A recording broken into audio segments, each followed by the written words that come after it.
আসামের লোকাল মেট না দাদা?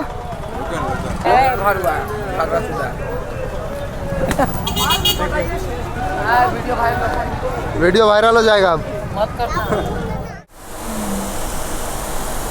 জিনিস দেখুন, এইখানে গণেশ ঠাকুরের মূর্তি রয়েছে এই যে দুটো, এবং মূর্তির এইখানে কোনো একটা পাতা দেওয়া হয়েছে। এটা এখন কী পরিমাণে মানুষের ভিড়! সবাই কিন্তু এখানে যে কাপড়গুলো বিক্রি হচ্ছে এগুলো কিন্তু সেকেন্ড হ্যান্ড কাপড়, সেইগুলো কেনার জন্য দেখেন মানুষের ভিড়। আর পুরো ফ্যান্সি বাজার জুড়ে আপনি যদি পুরো আসামে আসেন এবং সবচেয়ে সস্তায় এবং বিভিন্ন রকমের আইটেমের ক্লোদিং আপনারা এই বাজারেই একমাত্র পাবেন।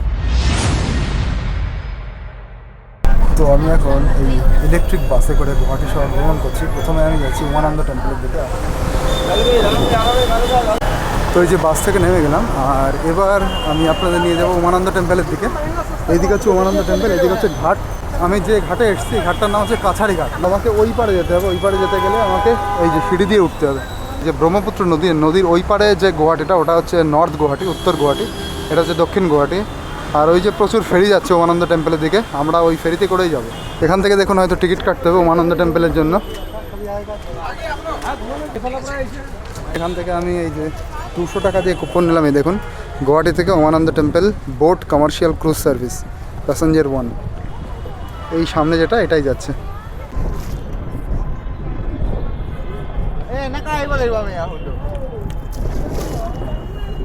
ব্রহ্মপুত্র নদীর যে হাওয়াটা অত্যন্ত সুন্দর, সেরকম ঠান্ডাও লাগছে না আর গরম তো একটুও নেই। এই যে আমরা চলে এসেছি উমানন্দ দ্বীপে, আর এইটা প্রথমে দেখা যেত ময়ূরের মতন, সেই জন্য এটার নাম ময়ূর দ্বীপও, পিকক আইল্যান্ডও বলা হয়।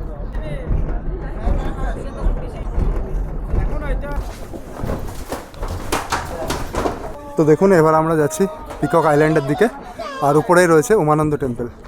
চলুন, এই যে এই সিঁড়ি দিয়ে উপরে হাঁটতে হবে। তো এই যে আমরা চলে আসলাম উমানন্দ টেম্পলে। এটা বানানো হয়েছিল 1698 সালে, আর অহোম রাজা বানিয়েছিলেন। রাজার নাম ছিল হচ্ছে গদাধর সিংহ। এই দেখুন এই যে মন্দির,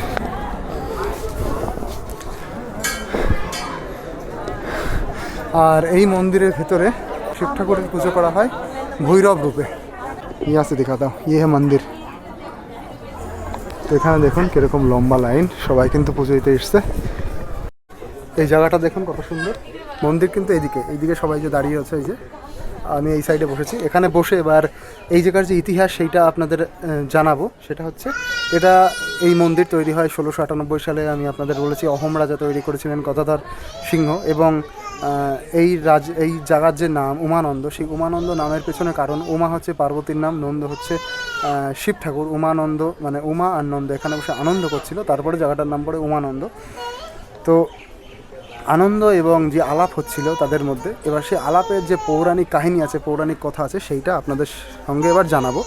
সেটা হচ্ছে পার্বতী দেবী শিব ঠাকুরের কাছ থেকে শুনছিলেন যে 4 যুগের কথা, মানে ত্রেতা, সত্য, দাপর, কলি, 4 যুগে কি কি হবে সেই সব নিয়ে আলোচনা হচ্ছিল। এবার আলোচনা হচ্ছিল, সেখানে শিব ঠাকুর বলেছিলেন যে নামযজ্ঞ হবে, বলি হবে, নাম কীর্তন হবে, এই সমস্ত কথা, এবং আরও অনেক কিছু আলোচনা হয়েছে, যেটা পুরাণে বর্ণিত আছে সেটা আমি বলছি।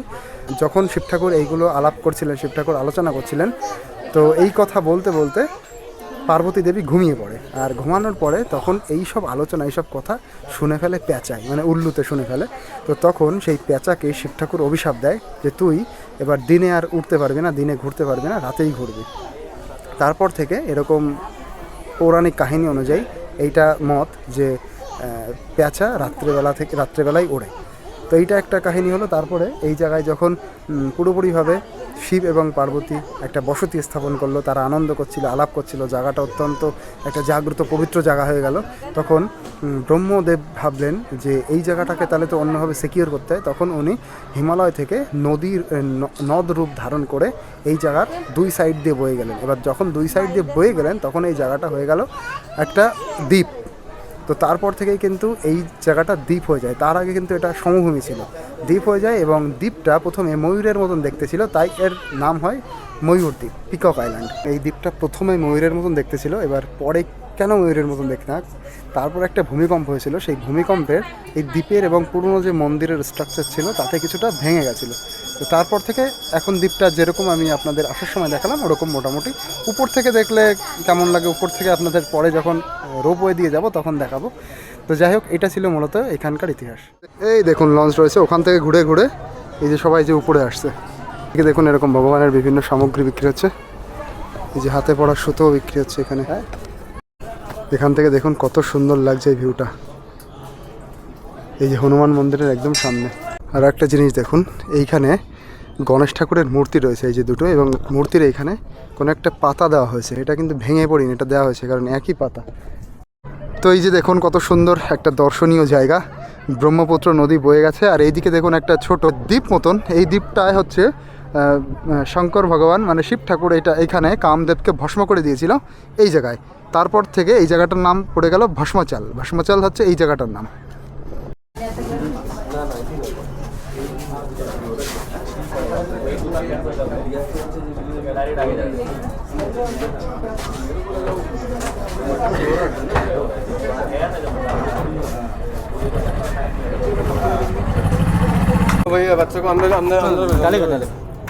দেখুন আমরা ওই পার থেকে এই পারে আসলাম, 10 মিনিটের মতন লাগে না। তো আমাদের নেয় হচ্ছে 200 টাকা।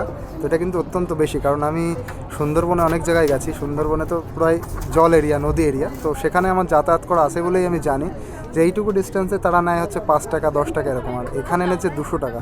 তো কতটা প্রফিট! আর এই নৌকাতে মোটামুটি 80 90 100 জন এরকম একবারে যাচ্ছে। দেখুন কত টাকা তারা প্রফিট করছে, আর 200 টাকা নিচ্ছে, যেখানে হচ্ছে 5 টাকাও লাগে না এক একজনের, 5 থেকে 10 টাকাও লাগে না, এখানে 200 টাকা নিচ্ছে এক একজনের। অতিরিক্ত বেশি নিচ্ছে এরা।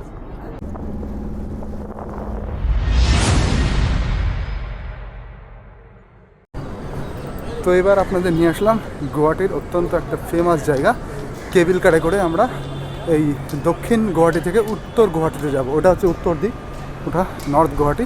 তো চলুন, এখান থেকে আমাদের টিকিট নিতে হবে, তারপরে এই যে কেবিল কারে করে, কেবিল কারটা তো এখন নেই, কেবিল এই যে রোপ, এতে করে আমরা ওই সাইডে যাব।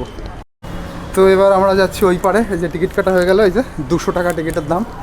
চলুন, এই যে এন্ট্রেন্স।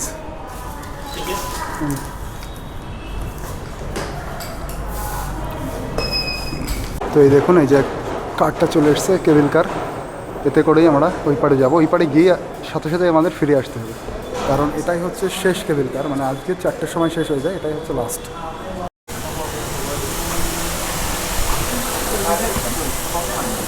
এবার উপর থেকে দেখুন কেমন লাগছে। এই দেখুন, এই দ্বীপটার নাম হচ্ছে ভস্মাচাল, যেখানে শিব ঠাকুর কামদেবকে ভস্ম করেছিল। এই দ্বীপটার নাম হচ্ছে ভস্মাচাল।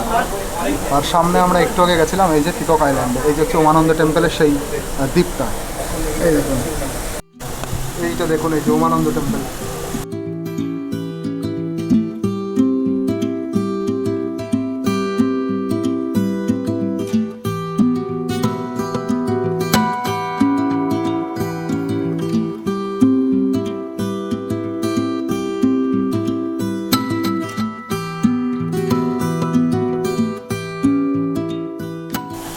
আমাদের সাথে এই যে দুজন আন্টি আছেন, এই যে একজন আন্টি, পেছনে একজন আন্টি, ওরা মহারাষ্ট্র থেকে এসেছেন, দুজনেই চলে এসেছেন মাত্র সাহস জন্য। এই যে আমরা এবার এই পারে চলে এসেছি, মানে আমরা নর্থ গুয়াহাটিতে চলে এসেছি। ইস পার্কটা নামে নর্থ গুয়াহাটি। চলো, তো রোপওয়ে থেকে নেমে নর্থ গুয়াহাটি কেমন সেটা দেখতে একটু চলে এলাম ব্রহ্মপুত্রের পাড়ে। ওই দেখুন উমানন্দ টেম্পলের আইল্যান্ড, পিকক আইল্যান্ড, আর এই যে রোপওয়ে। তো এই যে মূল হচ্ছে গ্রামটা ঘুরতে ঘুরতে এলাম। এই জায়গার মানুষ সব, এই সামনে হচ্ছে ফেরিঘাট এই সামনে, আর এই যে সাউথ গুয়াহাটির মানুষ নর্থ গুয়াহাটিতে আসে, অথবা নর্থ গুয়াহাটির মানুষ সাউথ গুয়াহাটিতে যায়, সব কিন্তু এই ফেরি দিয়ে। আর ব্রিজটা অনেক দূরে, যে ব্রিজ দিয়ে যাতায়াত করে ব্রিজটা বহুত দূরে, এখানে কিন্তু মূলত ফেরি দিয়েই যাতায়াত হয়। আর এই যে দেখুন ফেরির জন্য যে বাইকগুলো রাখা, এইটা হচ্ছে বাইক রাখার জায়গা। পার্কিং ফিস 10 টাকা, 2 চাকা বাহন 10 টাকা, এখানে 10 টাকা। আর আমাদের বনগাঁতে 25 টাকা নেয় এখন আমার বাইকে, R15-এর জন্য, আর অন্য বাইকের জন্য হচ্ছে 20 টাকা নেয়। কতটা বেশি নেয় আপনি ভাবুন। আর এই যে হচ্ছে এরিয়াটা নর্থ গুয়াহাটি, আমি এই এরিয়া দিয়েই এতক্ষণ হেঁটে হেঁটে এলাম। তো চলুন এই এরিয়াটা আপনাদের দেখাই। এখানে কি কি দেখার জায়গা আছে, এখানে মা কামাখ্যা দেবীর পা আছে এখানে, একটা ঝিল মতন আছে, ঝিলের নিচে সেটাও নর্থ গুয়াহাটির মধ্যে পড়ে। তারপরে দৌল গোবিন্দ টেম্পল আছে এর ভেতরে। অত দূরে আমি যাব না এখন, অত দূরে গেলে আমার আবার যে রোপওয়েটাই আমি এসেছি, রোপওয়ে হচ্ছে লাস্ট টাইম 4টে, ওটা আবার বেরিয়ে যাবে। আর এইটা হচ্ছে একটা দুর্গা মন্দির, আর এরিয়াটা দেখুন কত সুন্দর লাগছে।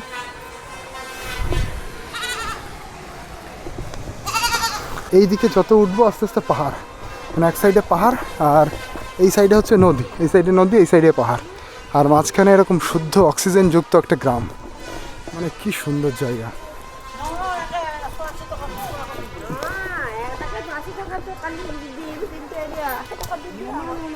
দেখুন গ্রামটা কত সুন্দর, প্রতিটা বাড়ির সামনে এরকম অনেক রকম গাছগাছালি লাগানো। এখানকার মানুষ গাছ ভীষণ ভালোবাসে, সে ফুল গাছ হোক আর অন্য গাছ হোক, গাছ ছাড়া কোনো কথাই নেই। গাছ এবং বনের পশু পাখি, কারণ আমরা যখন গুয়াহাটি দিয়ে ওই যে গ্রিন বাসে করে ঘুরছিলাম, তখন ওই বাসে লেখা ছিল জীবজন্তুর উপর দয়া করো। তার মানে এনরা কিন্তু প্রকৃতিকে ভীষণ ভালোবাসে। পুরো আসামের গভর্নমেন্টের তরফ থেকে ওরকম লেখা। তো এবার আপনাদের নিয়ে যাব আসামের বিখ্যাত একটা মার্কেট, আসামের গুয়াহাটিতে, সেটা হচ্ছে ফ্যান্সি মার্কেট। তো এবার আপনাদের নিয়ে এসেছি গুয়াহাটির একদম প্রাণকেন্দ্রে একটা মার্কেট আছে। এই মার্কেটটাকে আপনারা বলতে পারেন নর্থ ইস্টের চাঁদনি চক। আর এই মার্কেটটার নাম হচ্ছে ফ্যান্সি বাজার। ফ্যান্সি বাজার মানে হচ্ছে ফ্যান্সি যত রকম আইটেম আছে সব কিন্তু এখানে পাওয়া যায়। জামা কাপড় থেকে ওদের যে মানে ট্র্যাডিশনাল শিল্পকর্মের যে জিনিসগুলো সব কিছু আপনারা এখানে পাবেন। তার সাথে গয়না, তার সাথে জুতো, আর এখন তো ইলেকট্রনিক্সে একদম ভরে গেছে এই মার্কেটটা। মানে জামা কাপড় থেকে শুরু করে ইলেকট্রনিক্সের যাবতীয় জিনিস আপনারা এই বাজার পাবেন। আমি অলরেডি সেই বাজারের মধ্যেই রয়েছি। তো ফ্যান্সি বাজারের মধ্যে এবার চলুন আর দেখা যাক এখানে কী কী আছে। আর নতুন যে মেয়েদের বিভিন্ন ইমিটেশনের জিনিসপত্র সেগুলো এখানে পাওয়া যায়। আর একটা দারুণ জিনিস, সেটা হচ্ছে আপনি যদি পুরো আসামে আসেন এবং সবচেয়ে সস্তায় জামা কাপড় কিনতে যান, সবচেয়ে সস্তায় এবং বিভিন্ন রকমের আইটেমের ক্লোদিং আপনারা এই বাজারেই একমাত্র পাবেন পুরো গুয়াহাটির মধ্যে, মানে পুরো আসামের মধ্যে। এটা সবচেয়ে বড় একটা মার্কেট আপনারা বলতে পারেন। এই দেখুন কি পরিমাণে মাল এরকম ঢেলে বিক্রি হচ্ছে। এই সবই কিন্তু ক্লোদিং, বাচ্চা থেকে বয়স্ক অবধি সবার সব জিনিসপত্র এখানে পাওয়া যায়। আর আরেকটা জিনিসের জন্য এটা বিখ্যাত, সেটা হচ্ছে আসামের যে ট্র্যাডিশনাল জিনিসগুলো আছে, ট্র্যাডিশনাল শাড়ি হোক, ট্র্যাডিশনাল গামছা হোক, তারপরে মেখলা চাদর, সেইগুলো কিন্তু এই বাজারে পাওয়া যায়। আর একটা জিনিস, আসামের যে ট্র্যাডিশনাল জিনিসগুলো যেগুলো বাঁশের শিল্পকর্ম, বাঁশের তৈরি যা যা জিনিস আছে সেগুলো এই বাজারে আপনারা পাবেন। তো মূলত এটা কিন্তু ট্র্যাডিশনাল জিনিসপত্রের জন্য এটা বিখ্যাত ছিল, কিন্তু এখন এখানে ট্র্যাডিশনালের সাথে আধুনিক জিনিস সব কিছুই পাওয়া যায়।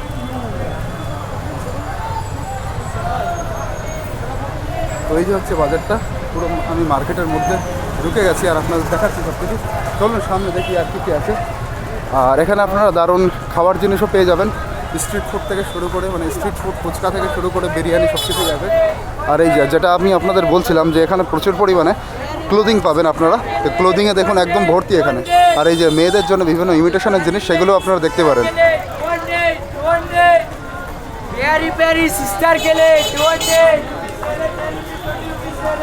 দেখুন এখানে সেল দেওয়া হচ্ছে মনে হচ্ছে, সেইভাবে সবাই চিৎকার করছে।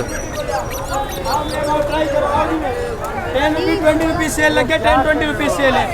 आइए सर आइए, 10-20 रुपीज का सेल है, कॉस्मेटिक बाजार है। 10 रुपीज़ में नहीं क्या सब माल मिलेगा, स्टार्टिंग सेल 10-20 रुपीज है। अच्छा 10 to 20 रुपीज़ से शुरुआत है। चलो देखते हैं क्या क्या मिलता है यहाँ पे। तो 10 रुपीज़ में ये मिलता है। यहाँ पे देखो चक्कू मिल गया, फिर ये 10 रुपीज़ में। चलो मेरा तो कोई काम नहीं है यहाँ पे। ठीक है चलो चलो ठीक है भैया बोले। ये देखो 20 रुपीज़ में क्या क्या मिल रहा है यहाँ पे। ये सब, ये बच्चे लोगों का ये क्या जेली है, वो ये पेन भी है, नेल पॉलिश भी है क्या, ये भी 30 रुपीज़ में। अच्छा तो 10 रुपीज़ से शुरू है, 10 থেকে শুরু আর 40 টাকা অবধি আছে। এই যে 10, 20, 30, 40, ওদিকে 60ও আছে। যে এইদিকে সেল 100 টাকা। এই যে এখানে দেখুন কি পরিমাণে মানুষের ভিড়। সবাই কিন্তু এখানে যে কাপড়গুলো বিক্রি হচ্ছে এগুলো কিন্তু সেকেন্ড হ্যান্ড কাপড়, সেইগুলো কেনার জন্য দেখেন মানুষের ভিড়। আর পুরো ফ্যান্সি বাজার জুড়ে, ওদিকে পিটার ইংল্যান্ড, এদিকে বিচ ফ্যাশন,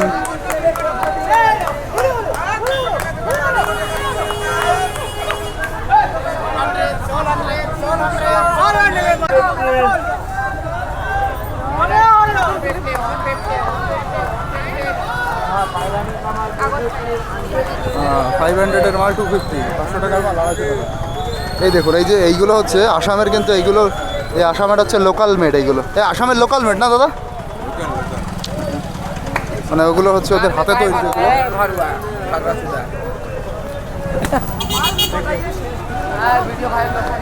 ভিডিও ভাইরাল हो जाएगा अब।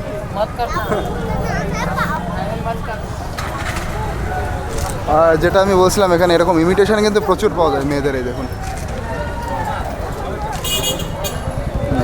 দাদা এগুলো কেমন দাম গো? 100, 150, 50, 150. আচ্ছা এগুলো 150। আচ্ছা দেখুন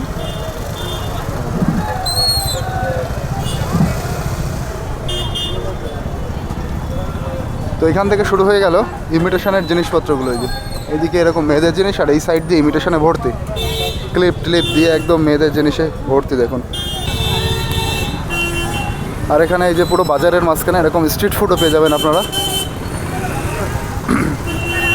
তো এই যে এই পুরো মার্কেটটা সামনে গিয়ে যদি আমি ডান হাতে যাই তা ওখানে আরও বেশি এরকম জামা কাপড় বিক্রি হচ্ছে।